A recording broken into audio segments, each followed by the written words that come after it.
tere, olen Evelin Pihlapimäel mullateadlane.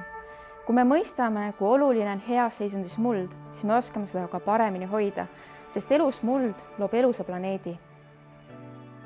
Muld on kõike meie ümber, aga me väga harva mõtleme selle peale, sest ta on nähtamatu. Aga ilma mullata meil ei oleks toitu, meil ei oleks vett, meil ei oleks looduskeskkonda, meil ei oleks rohelust. Ta on elu alus, ta on väga nähtamatu, aga see-eest väga oluline vundament. Muld koosneb 4 põhilisest komponendist. 45% moodustab mineraalne osa, ehk ta annabki mullale temale iseloomuliku tekstuuri, sisaldades savi, liiva ja tolmu. Kõigest 5% moodustab mulla koostisosast orgaaniline aine. Orgaaniline aine on mulla viljakuse kandja. Ideaalses olukorras koosneb muld veel 25% veest ja 25% õhust. Selline vahekord tagab, et mullas saaksid taimed toitainet kätte ja samal ajal mulla elustik elada. Muld annab meile toidu.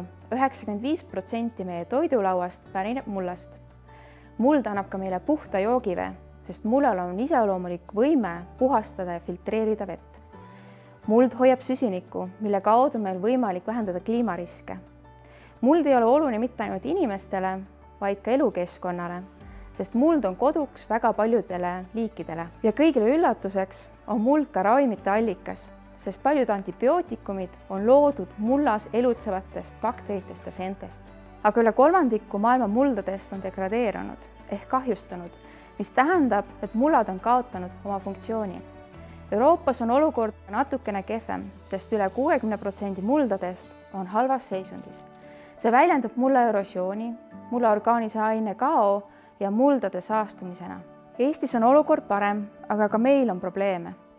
Intensiivse põllumajandusega vähendame me mulla viljakust ja paneme ka suurema surve mulla elustikule.